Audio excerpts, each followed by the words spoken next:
investment. Okay. All right, everybody.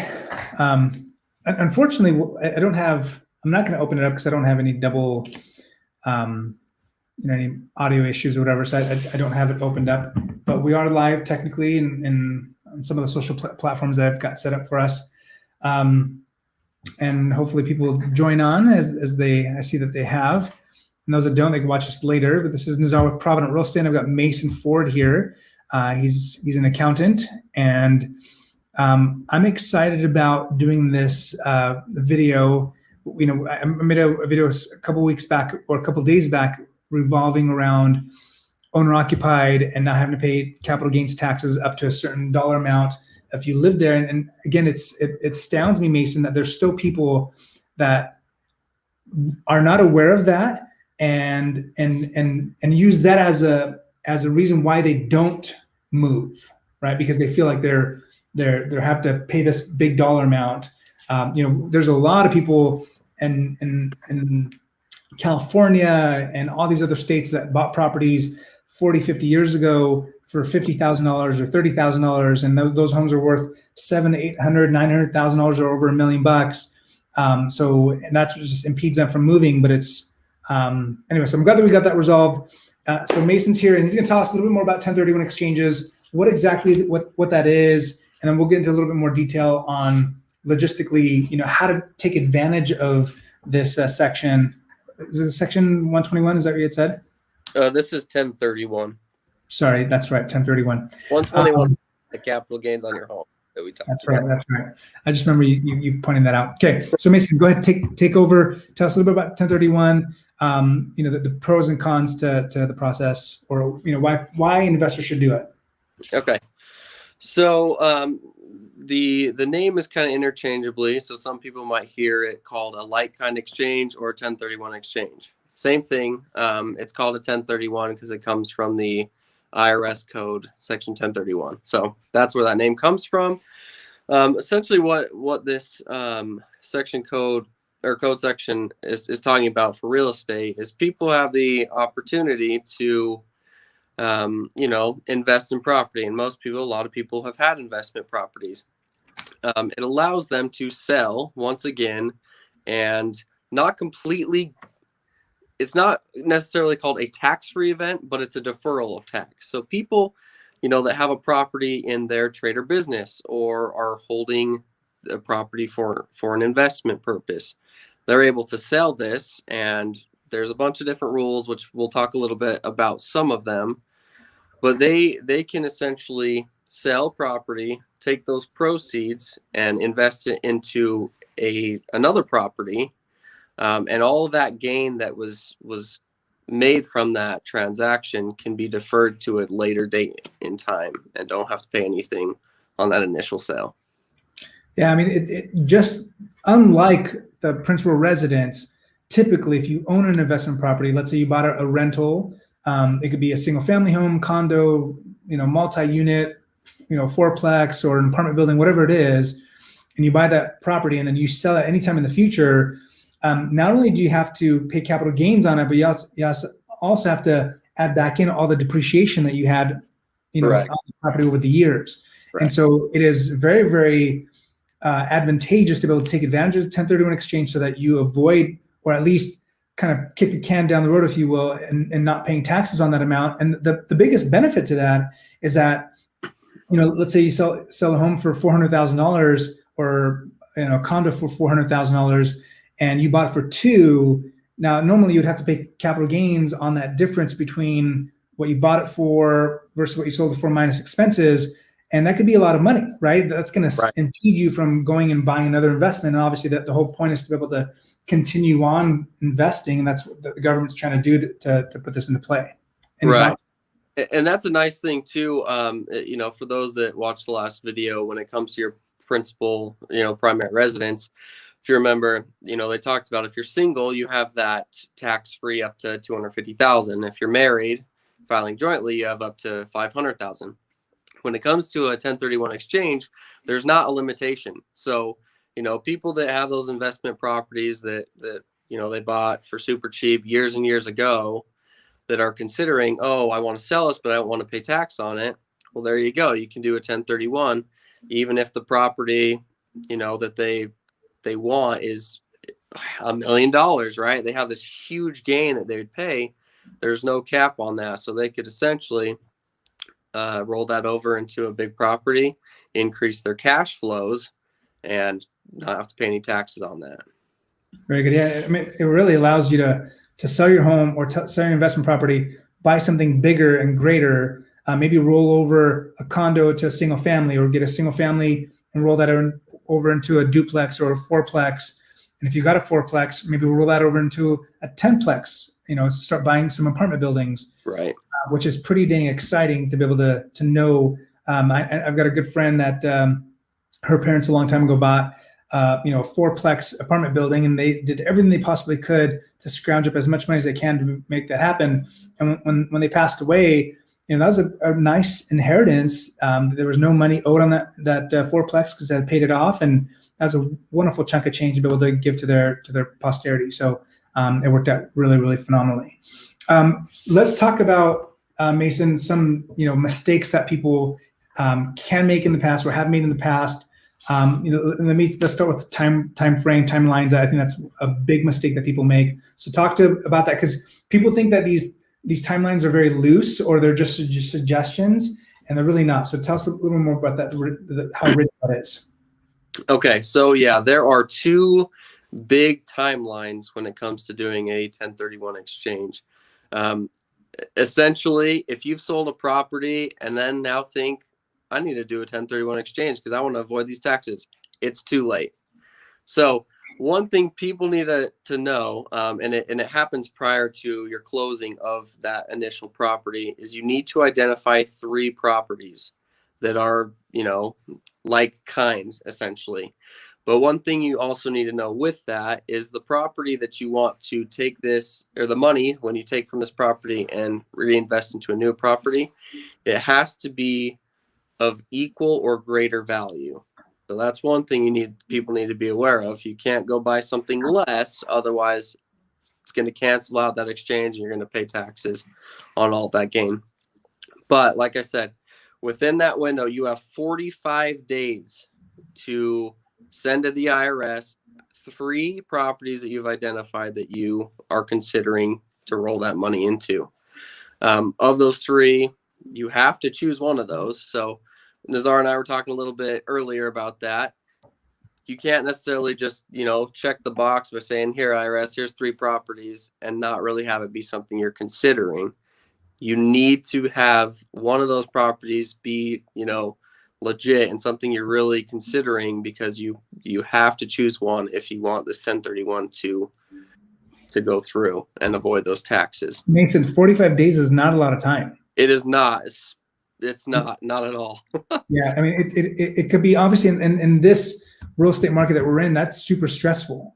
Right. And so if you have an investment property and you want to sell it because you're just ready to roll over, we have a lot of clients right now, a lot of our California clients that own investment properties that are like, listen, I'm not liking how things are going, especially with COVID and restrictions, right, and the stress of my renter not paying their payment on time, whatever it might be. They're looking at selling that investment property and then taking their money and then investing in a different state that's a little bit more landlord friendly, like Utah or Texas or some of those other states. But yeah, you've got 45 days. That's it. So that's pretty intense. So you got to know in advance. You got to isolate the area that you want, the type of property that you're going to move into or move your money into, kind of before you even start the process. So it's really, really, really important that you are in sync with your realtor to know, this is what I'm doing, this is exactly what's happening, and put those contingencies in place, because you do not want to sell that investment property unless you have isolated the other property first. Right, and that's what, obviously knowing you, and we know a lot of other buddies that are brokers, there's not a lot of properties available for sale. So if you're telling someone you got to identify 3, that's tough. Even thinking about people trying to buy a home for themselves, they're having a hard time finding 1 property, let alone 3. So, just for clarification, you don't have to find 3, right? As long as you are able to find 1, put it under contract, and then this will bring it up to, like, so how long do they have to to actually close on that property? So they have this. This brings us to the second timing portion. So of those, obviously, you have 45 days. You've identified 3. You now have 180 days to close, and that's from the time you closed on your property to closing on the new property. You only have 180 days, which once again is not a lot of time. Yeah, and I think, for like before in the past, it's like, why in the world would you need 6 months to close on a property? There's a couple different scenarios. Scenario number one is that you buy a new construction, or that you isolate a new construction that you want to buy, and you're gonna need some time to actually finish building it. As long as you've got those 180 days of 6 months from the time you sell your first investment to the second one, you're good to go. Number two is that once you start getting into the higher level, when you start buying 20, 30, 40, 100 unit, 200 unit apartment buildings, there's a lot more due diligence that are involved in that process, right? There's a lot more paperwork and rent rolls and all the other things that are involved in truly deciding if that's an investment that you want to get yourself into. Right. Because of that, escrows are not just 30 days long, like typically are in a standard, fourplex or less. So I think that's really, really beneficial to know that you can isolate a property, you can go under contract with an investment property, and then you've got that time frame where you don't have to be stressed about doing your due diligence, getting a loan, getting all that stuff done within that time frame. So that's fantastic. So 45 days to isolate a property, get under contract, and then 60 or 6 months basically to close escrow. Right. Exactly. And another thing, which is another point that we're talking about where people make some mistakes, is there's actually what we call a middleman, essentially, in this transaction.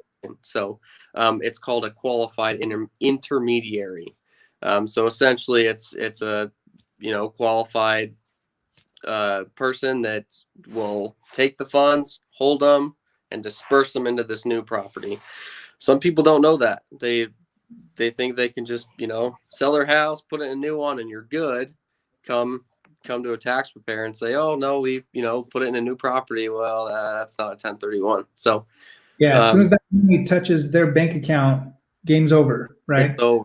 Yep. So that money has to go from one title company or one escrow company to another, or in this case, go from one escrow. If you've already isolated a property, then it can go directly to the other escrow company. Or in this case, you'd have to go to a facilitator, like he was saying, where they hold their funds in their trust account. And then when that time comes, then they're the ones that reallocate those funds back to whoever's going to be closing the deal. Correct.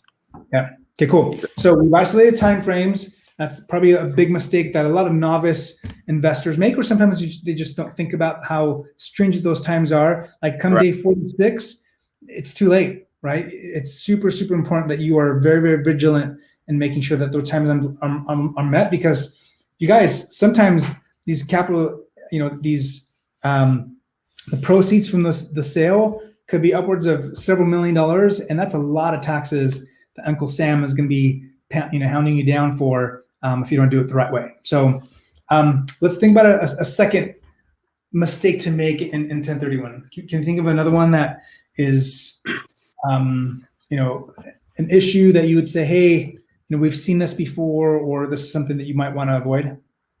So I think a big mistake is just people not knowing. And what I mean by that is, people might sell their properties too early. We talked about this a little bit.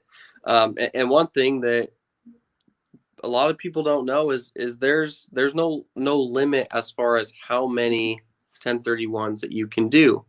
So if you initially had just a single family home, you do a 1031 exchange, it goes through, and you bought a duplex.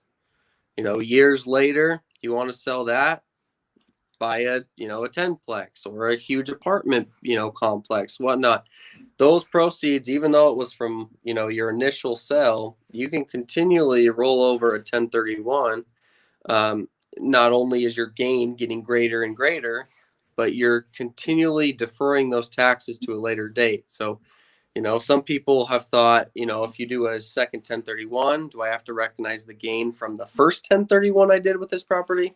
No, Yeah. that's not the case, because the proceeds continually are, being put into a new property that's of equal or greater value, and you're just continually deferring. So it's a great strategy. It is, it's awesome if you can follow those rules, and you can afford it, number one, and number two, you're obviously deferring those taxes. What's interesting, Mason, is that like people always wonder how the rich do it, right? How do the rich continue to add wealth? How do they continue to, build on what they currently have and just keep on rolling it over? And this is one of those strategies, you guys. I mean, people don't realize that, but if you have a 20-plex, if you have a 20 unit apartment building and you sell that for several $1,000,000, that's a lot of money that you'd normally have to pay. Can you imagine rolling that over and not Right. having to pay for it? And that should lead us into the last one. Tell us about that last one that you talked about, which is super, super amazing when it comes to wealth as well. Right. So it kind of continues on just people not knowing, but I encourage this for a lot of the older generations that have investment properties, or those that moving forward they want to be an investor and have properties going into an elderly age. You can obviously keep doing your 1031s, and when you pass and your heirs, descendants, whoever inherits that property, they pay no taxes. So essentially, if a long time ago you bought a property for $50,000, and over the years you turned a single family $50,000 home into a huge apartment complex that's worth millions of dollars, and you have millions of dollars of gain that you're just kind of pushing for a later date, and you pass, your heirs inherit that property, and all of that gain is wiped away and forgiven. So it is a huge strategy for those people that are older that know they have this, or know now that they can potentially do this. Take advantage of it, because there's not very many strategies, especially with the IRS, that allow this type of forgiveness on taxes. You guys, I mean, I don't know if you understood what he just said. Just to reiterate, you 1031 exchange the crap out of all your investments, and when it's all said and done, whatever you have left, you die, your heirs, they don't have to pay anything. Like, how freaking cool is that? Because that's virtually like kicking the can down the road, and that when you get to the end of the road, you just kick the can and make it go off the edge of the cliff, and then you're done with it. Freaking awesome. Sylvia posted a question. I just saw this, and I apologize for taking so long. She said, in this super competitive buyer's market right now, like, what if a buyer can't secure property in time? What happens when day 46 comes around or 47 comes around? The buyer's, investor has made multiple offers on property and has been unsuccessful at getting something into escrow. What happens then? So there's two kind of answers to this. As far as, right, for the 45 days, you only have to identify. So with that, I know, but like if you're making offers and nothing happens. Right. I just want to make that clear. You only have to identify possible outcomes. It doesn't necessarily have to be like 100%. However, day 46 comes around and your 1031 is over. You have there's no grace period. This, with the 1031, it's not like your taxes where you can extend or have an extension date to, postpone a little bit. Right. So unfortunately, if that happens, that it's over. So that's from the accounting perspective. From the real estate perspective, obviously, you are very much in conjunction with your agent, and you're saying we are absolutely selling this property contingent upon the replacement property, right? You would never ever close escrow on your investment property unless you've absolutely not only identified but opened escrow on your next dwelling that you're trying to buy. Right. Therefore, you never put yourself in a position where you close escrow on your home without having opened escrow on the other property, right? Right. Now you might say, but Nazar, trying to make an offer contingent upon a sale of my house is going to be challenging. Yes, it will. But guess what's more challenging is paying taxes on that money that you will have to pay if you don't do it the right way. Right. So if you are a seller, you're looking to sell, you want to know, or you're going to absolutely do a 1031, you better make sure you have isolated that property way before you close escrow. In fact, way before you remove your contingency, because as a seller, typically you do not have any contingencies. Normally, if you list your house for sale, you get a buyer that makes an offer on your property and you accept that offer, most of those contingencies for the sale to fall apart, it lands on the buyer, right? They have their loan contingency, appraisal contingency, home inspection contingency, all these things that protect them. There's no contingency to protect you so that you can say, I'm out, I don't want to sell my house anymore. That doesn't exist, except if you become a contingent seller.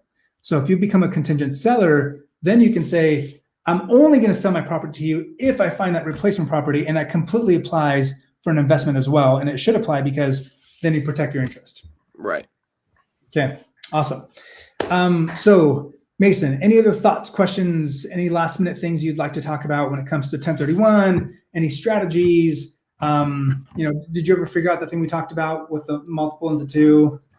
So I looked a little bit. It was something I wasn't aware of, and I still don't know the full details, but it looks like you can. So Nazar had asked me prior to this, if say, you have multiple properties, multiple single family homes, can I bundle those together, sell it, and roll it into, a complex or of some sort? Can I take, multiple and roll it into one 1031? The answer that I found is yes. It's more complex. And makes it more difficult because, like I said, with those properties having to be equal or greater. So the total of all of these properties being rolled over, you have to find something that big, right? And worth that much money. So makes it more difficult. But I did find that you can do that. Yeah. So again, like my vision has always been, acquire a whole bunch of single family homes. And then at some point in time, when it's just a lot to manage, then selling all those single family homes and then buying a bigger apartment building. And again, from what I'm hearing, which makes sense, right? If you have, let's say, 10 $500,000 properties that you're selling, then, what is that? I can't do that math in my head. Yeah. So you got to go buy something for 5 million. Thank you. Yeah. I know that was the answer. It's like, I don't sound stupid saying it. And as long as you go, you sell those 10, $500,000 properties, you go buy, one $5 million building, then you should theoretically be able to do that as long as it meets that same time frame. So there's got to be, it becomes very intricate at that point in time, because then you've got all these investment properties, you're all trying to sell them together. That's when having a really savvy realtor represent you is going to be critical, because then it's contingencies on all those properties enrolling into one property, which obviously will probably be a lot easier to find, but still absolutely doable. So. Yep. Cool. Well, that's my goal. Okay. Let's do it. Yeah, absolutely. All right, Mason, thank you so much for taking your time out of your busy day to do this. And if you guys have any other questions, please post them below, and then we can get back to you at a later point. Awesome. All right, bud.